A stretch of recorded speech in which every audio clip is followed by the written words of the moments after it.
पाकिस्तानचा पंतप्रधान शहबाज शरीफच्या घरापासून अवघ्या काही अंतरावर म्हणजे केवळ 20 किलोमीटर अंतरावरती लाहोरच्या फिरोजपूर रोडवरच्या पाकिस्तानच्या या पंतप्रधानांच्या घराच्या जवळ ड्रोन हल्ला झाला आणि भारतानं दाखवून दिलं भारताची मारक क्षमता नेमकी काय, भारत कुठपर्यंत आज शिरू शकतो आणि कुणा ठरवलं तर कुणाला टार्गेट करू शकतो, हा मेसेज होता, हा इशारा होता पाकिस्तानच्या पंतप्रधानांच्या अगदी घरापासून 20 किलोमीटर अंतरावरती विलास हे ड्रोन हल्ले करण्यात आले।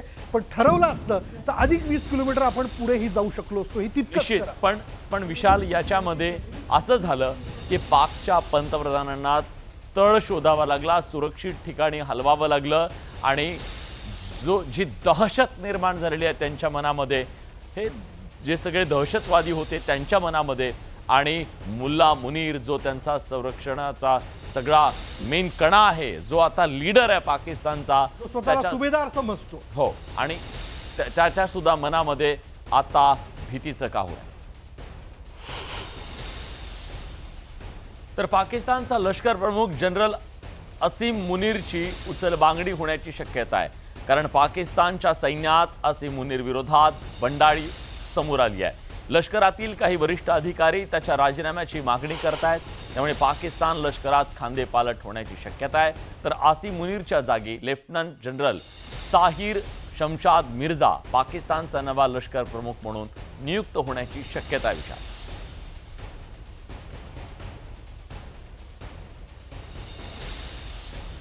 तर विलास, राजस्थानमधील जैसलमेरमध्ये पाकिस्तानकडनं हल्ल्याचा प्रयत्न करण्यात आला। पाकिस्तानच्या हल्ल्याचा प्रयत्न भारतानं जोरदार हाणून पाडला। भारतानं पाकिस्तानचे ड्रोन पाडलेत आणि या पाकिस्तानच्या हवाई ड्रोन हल्ल्याची दृश्य न्यूज 18 लोकमतच्या कॅमेऱ्यात कैद झाली आहेत। तर पाकचे ड्रोन पाडतानाचे आमचे प्रतिनिधी त्या ठिकाणी उपस्थित होते, त्यांनी या संदर्भातला आढावा घेतला। पाकिस्तान को मुंह तोड़ जवाब दिया जा रहा है, तैयारी पूरी है और जिस तरीके से पाकिस्तान कायराना हमले कर रहा, हरकतें कर रहा, उसको देखते हुए बॉर्डर इलाकों में राजस्थान के अंदर खासतौर पर कड़ी सुरक्षा के साथ में कंप्लीट ब्लैकआउट किया गया। रात 9 बजे से इस वक्त मैं जैसलमेर में हूँ। जैसलमेर की तस्वीर देखिए कि इस वक्त आपको सोनार फोर्ट के सामने लेकिन नजर नहीं आएगा, पूरे शहर के अंदर ब्लैकआउट कर दिया गया इस वक्त।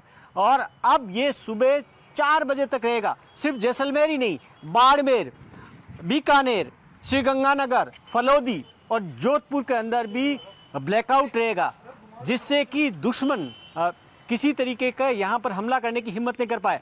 और इसके अलावा खास तौर पर आप देखिए कि किस तरीके से, ये देखिए कि यहाँ जो जिस तरीके से नजर आ रहे हैं, यहाँ पर ये जैसलमेर, ये जैसलमेर के आसमान में आप देखिए कि किस तरीके से, शायद ये ड्रोन हो सकते हैं। आप देखिए कि किस तरीके से जैसलमेर में, आप देखिए कि किस तरीके से यहाँ पर लगता है शायद ड्रोन है, ये ड्रोन अटैक की कोशिश है, ऐसा लग रहा है, कहीं न कहीं लग रहा है। जिस तरीके से धमाके हो रहे हैं यहाँ पर, ये तस्वीरें अपने आप में न्यूज 18 इंडिया के कैमरे से देखिएगा आप किस तरीके से लगातार एक के बाद एक, ये देखिए कि ये जैसलमेर में शायद लगता है लगातार हुआ, ये लगातार फायरिंग हो रही है। देखिए कि इधर ये गन शॉट फायरिंग है।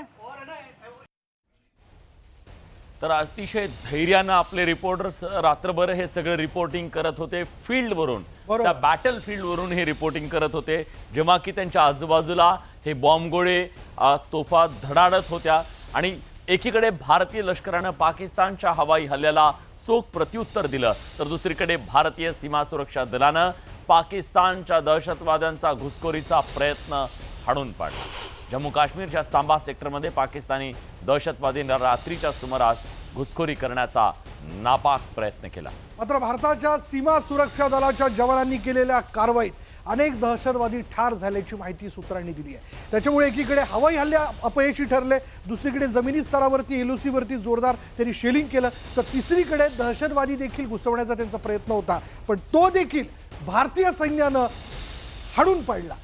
पाकिस्तानने सीमा भागात आगळीक केली आहे। या आगळीकीला भारतानं जोरदार प्रत्युत्तर दिलं। पाकिस्तानकडून कुपवाडामध्ये मोठ्या प्रमाणात गोळीबार करण्यात आला। जम्मू काश्मीरच्या अखनूर आणि राजौरी भागात पाकिस्तानकडून गोळीबार करण्यात आला आणि भारताकडूनही या हल्ल्याला जोरदार प्रत्युत्तर दिलं गेलं। आणि यातनं पुन्हा एकदा भारतीय सैन्यानं हे चोखपणे सांगितलेलं आहे, सनसनीत चपराक दिलेली आहे पाकिस्तानच्या चेहऱ्यावरती की आम्ही तुम्ही केलेल्या कोणत्याही हल्ल्याला घाबरत नाही आणि ठामपणे उभं राहून आम्ही त्याला उत्तर देऊ शकतो आणि पाकिस्तानला देखील हे कळालं असावं. किती प्रयत्न केला तरी आपण यशस्वी होऊ शकत नाही. भारताच्या हल्ल्यानंतर आता पाकिस्तानचे तुकडे पडणार हे जवळपास निश्चित दिसतंय. त्याचं कारण आहे बलुचिस्तानमध्ये तिथल्या लिबरेशन आर्मीनं आता उचल खाल्लेली आहे. पाकिस्तानच्या सैन्याच्या चौक्यांवरती त्यांनी हल्ले करायला सुरुवात केली आहे. तसंच गॅस फील्डवर त्यांनी हल्ला केला. ही घटना म्हणजे बलुचिस्तानच्या स्वातंत्र्याकडे टाकलेलं एक महत्त्वाचं पाऊल मानलं जात आहे. पाकिस्तानच्या कुरापतीला उत्तर देताना भारताने आक्रमक भूमिका घेत पाकिस्तानवर हल्ला केला. लष्कर, नौदल आणि वायुदलाने संयुक्त कारवाई करत पाकिस्तानला पूर्त नामोहरण केलेलं आहे आणि त्यामुळे पाकिस्तान कोंडीत सापडलेला असताना बलुचिस्तानमध्ये ही बंडखोरांनी तोंड वर काढलंय. त्यामुळे या सगळ्या चहूबाजूने वेढलेल्या पाकिस्तानमध्ये स्वतंत्र बलुचिस्तानची मागणी जी आहे ती या हल्ल्याच्या माध्यमातून पुन्हा एकदा प्रभावीपणे बलूच लिबरेशन आर्मी मांडताना दिसते.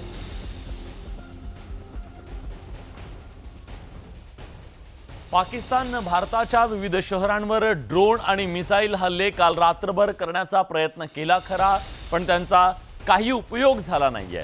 भारतानं केलेल्या प्रतिहल्ल्यामुळे मात्र पाकिस्तानात हाहाकार उडालाय. या पार्श्वभूमीवर घाबरलेल्या इस्लामाबादच्या डेप्युटी कमिशनरनं तातडीची बैठक बोलावली. लपायला कुठे जागा आपल्याला मिळते का याच्याबद्दलची चाचपणी त्यांच्याकडून केली जात होती. हाय अलर्ट रात्रभर त्यांच्याकडे होता आणि कर्फ्यू लावण्यात आला.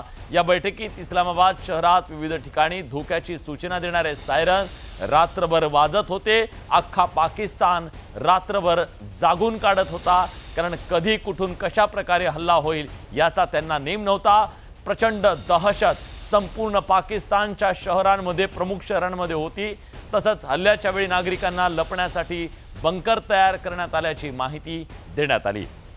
यावरनं पाकिस्ताननं भारतीय लष्कराची किती धास्ती घेतली आहे हे उघड झालेलं आहे. त्याच्यामुळे आता कुठेतरी सुरक्षित ठिकाणी जाऊन लपावं हा देखील पाकिस्तानी नागरिकांचा आणि तिथल्या अधिकाऱ्यांचा असेल किंवा लष्करातल्या देखील काही अधिकाऱ्यांचा प्रयत्न असल्याचं कळतं आहे.